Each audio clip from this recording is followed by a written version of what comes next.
Hello and welcome back, our dear viewers. We usually hear about engineering, about industrial and about like mechanical engineering, but today engineering field is different. It's very interesting with a distinguished guest. Technology is reshaping the way healthcare is delivered, from early diagnosis to smarter treatments and life-changing medical devices. Behind many of these innovations and biomedical engineers who bridge the gap between engineering and medicine to improve patient care and quality of life.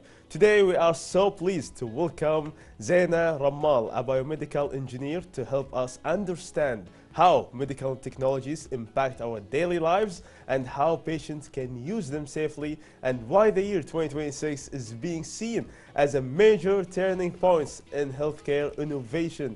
Through this conversation, we will explore the role of biomedical engineering in modern medicine and look ahead to the future of this field. Welcome to our show, engineer. Thank you so much, Marzouk, and good morning, Kuwait. Good morning, Kuwait. How are you doing so far? I'm doing very good, alhamdulillah. That's What really about awesome. you? I'm pretty good, actually. And starting with the biomedical engineer, could you tell us more like about this field and a little brief about it? Yes, of course. So let me introduce first what is biomedical engineering. When we're talking about biomedical engineering, here we're talking about the combination between engineering field and the medicine. Okay. And everything that the doctor needs to use inside the hospital is related to biomedical engineering. And here we're talking about medical devices. So to create this device, we need to use the engineering rules in order to make the medical device. Here we're talking about mechanical, electrical, and even computer engineering, and sometimes communication engineering are all involved in one place, in one machine, to make this medical device that can help the doctors. Yeah, of course. So it's kind of a combination of yes. different factors. Yes, of course. This medical device, you need to do a big research in order to know what is, the demand of the healthcare sector nowadays. Okay. It's on what? What do we need? Do we need more of imaging devices to diagnose, to treat, or we need more of lab machines, or we need more of critical care devices? Here we need to do the research in this sector to know what do we need to work on more in the future. That's really interesting. So in yes. that term, like, is a combination of work collaborative between the yes. doctors and the engineers? Like, do they sit in the same room, they discuss the needs and everything? Of course, that's of course. We need to know that what is the problem from the doctor. We cannot know it as engineers. What is the problem? What are the problems they are facing nowadays in the hospital? What are the challenges they don't know how to solve? So they come and tell us, okay, we have this problem, we have this disease, we have this crisis. Okay. We're going through 1, 2, 3, and here comes the engineer to discuss this problem. Okay, how can I solve this through technology and through medical devices? So this combination makes the whole thing, or the hospital and the whole experience of the patient, way easier nowadays than how it was a long time ago. That's really awesome. And how did it like help the doctors for a better diagnosis and also like an accurate ones actually? Yes, of course. So when we're talking about diagnostic machines, I'll give you one example: imaging machines, X-rays, MRI, CT scans. These machines are made to diagnose or to help the doctor to diagnose the problem. How? So the doctor asks for lab tests and, for example, some pictures or images from the MRI for a certain diagnosis. Okay. You get that the lab tests. Some lab tests are in the borderline. Okay, here they put the lab test aside. They use the images. When we use the images, maybe he has some doubts about the images he's seeing. Is there a, let's say, tumor or not? The technology here takes place. The machine gives you more precise picture, and the AI helps in finding out are these cells really cancerous, yes or no? Interesting. So now like yes. the AI is really like yes, being placed into yes. some of the machines or like the facilities they are using. Yes, they are helping in the decision making from the doctor's side. So the doctor sets here, okay, here are the images. Are they clear enough for us? If they are not clear enough, the machine is learning more how to see the cells, like okay. the doctor sees. So if the machine tells you these cells are being they are involving in some, like they are at some point could be cancerous in the future, it will detect this and it will give us a decision to help us take the decision regarding if these cells are being cancerous, yes or no. Okay, so from my own understanding, based on what you are saying, right now the doctors, they don't have like to spend more time in the diagnosis itself. They can have like a shortcut with the machines and the AI is helping, so they can do more, focusing more on like the important task. Exactly, that's time and effort saving from the doctor's side, and even from the whole hospital, from the administration and registration until the treatment process. It's a time and effort saving from the side of for the patient's safety and also patient's experience in the hospital. That's really awesome. And since we are talking about like the patient themselves, like how did it also like help in improving the quality life of the patient? Okay, so biomedical engineering is not only about medical devices. We're talking also about wearable devices.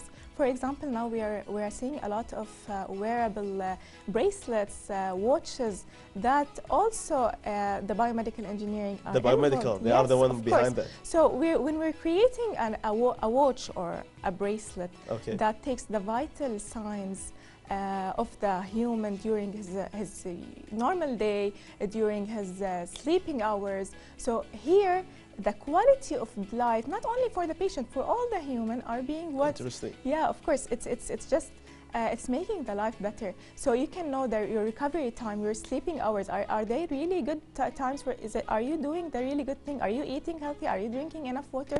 And the vital signs, the oxygen concentration in the blood pressure during the day. The comfort when you are sleeping, wearing the bracelet, like even the material themselves, right? Exactly. For the skin. Exactly, a lot of things. So that's really a cool major. Yeah, it's amazing. It's really amazing. I really like it because I already studied this major because I really wanted to do this. I really wanted to get more into technology and innovations, in addition to making this life better through the patient and healthcare. And you know, the medical field is just, it's non-stop. So like biomedical engineer is like a mix between a doctor and at the same time an engineer. Exactly. Were you like kind of lost between like, should I follow like the medicine part, or like should I fully committed to being like an engineer?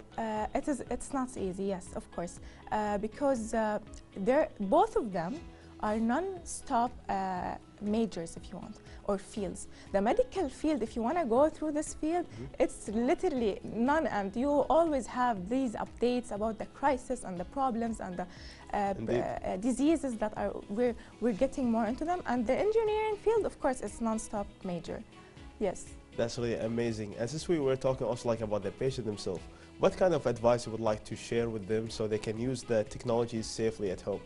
Okay, so the main things that the patient need to know is, okay, you're taking this device to your home, you have to take the advice from a professional person. So when we're talking about professionals, doctors, even the pharmacist, if you got this machine from the pharmacy or something, sometimes you need to get to a biomedical engineer if it's needed. So nowadays, social media and things are more easy to it's easy to reach to them. If you need to ask a question, if you need to know, even AI can help in that. So if you're taking this machine, okay, what is it? Is it a blood pressure monitor, for example? You need to read the manual first. You need to know what are the recommendations from the company itself, and reading the manual is very important, because some people, they just skip it. You cannot skip the manual, or they go to like a YouTube video, you know, they watch the instruction and that's it. Of course, you need to read the manual and you need to get the advice from a professional person. Yes, and getting the advice, and you are really doing a great job, like on your social media, sharing your positive income, and also like positive overview about like the things, and trying like to make people understand what's happening in the biomedical field. Of course, it's nowadays, like, you have to know. You cannot skip. Like, I want to go to the hospital. What are the machines that these nurses are putting on me? Like, I need to know. You cannot just skip this part. You're going to the hospital. You're putting a monitor to the vital signs. I mean, the temperature sensor. How simple is it? You have to know what is it, how does it work. And some people goes to the hospital, they think the MRI is just the same as the X-ray.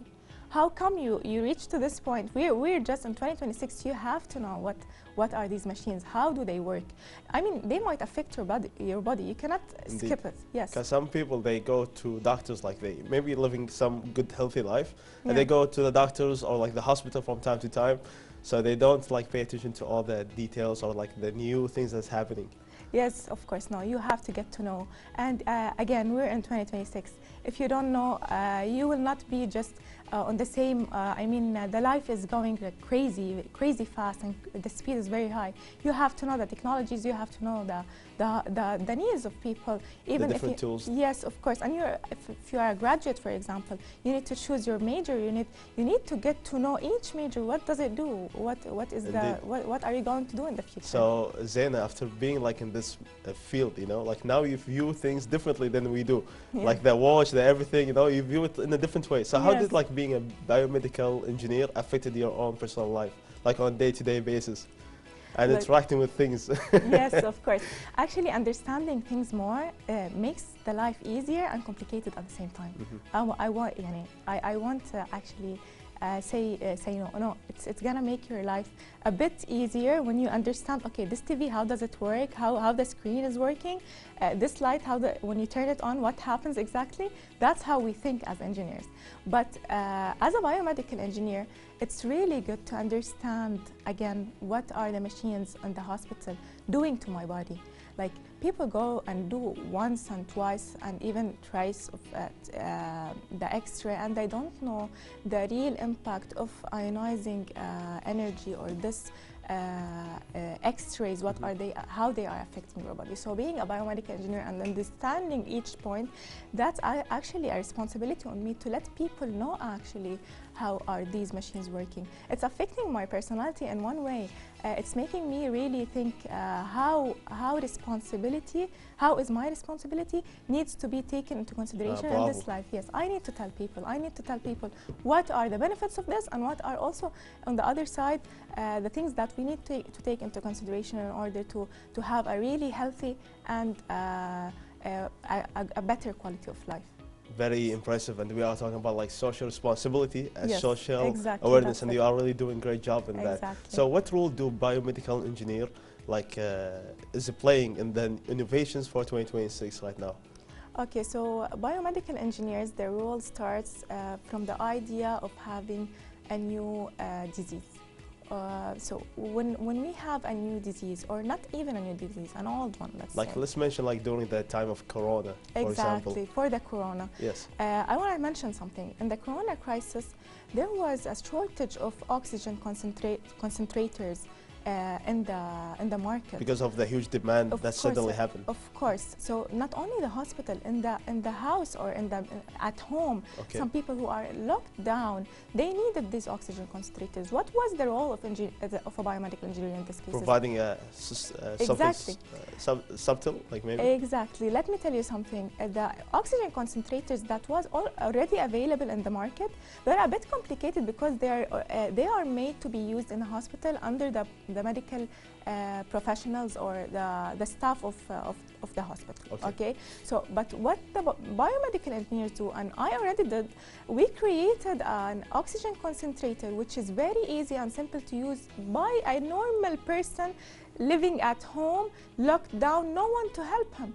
So we created an oxygen concentrator to give just oxygen with one button. This was a simple idea. What the engineers are doing, they simplify things. Innovation created from the heart of the chaos. Exactly, that's it. And it's like precise, and like there were like different factors: the time, the idea itself, the materials. So how did that all happen like once? Yes, of course. The time is very important in the engineering field, because when you want to do a research or a development, you need to apply your trial or error. We say like, okay, it's in or out. Is it okay to do this or not? And taking into consideration the regulations at the healthcare. Exactly. I mean, there's a lot of rules and regulations we cannot skip.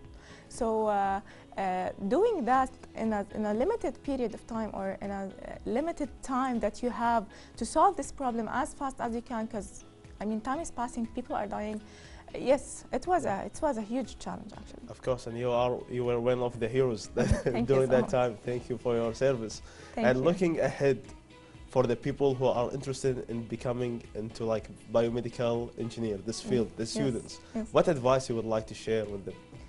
I want to share one advice. If you are really interested in healthcare and medical medical side, and in the same time you're interested in the engineering applications, I advise you to do your research first, of course, before you study this major, because it's a huge responsibility, as I said, to take part in this field. Yes, do it. I suggest people, because I mean the future needs more of the biomedical engineers. We need more of biomedical engineers. We need to get more involved, especially in the Middle East. Just do it, and I advise people, do your research, study, study the case, study what are the innovations now. Are you interested in it, yes or no? And go for it.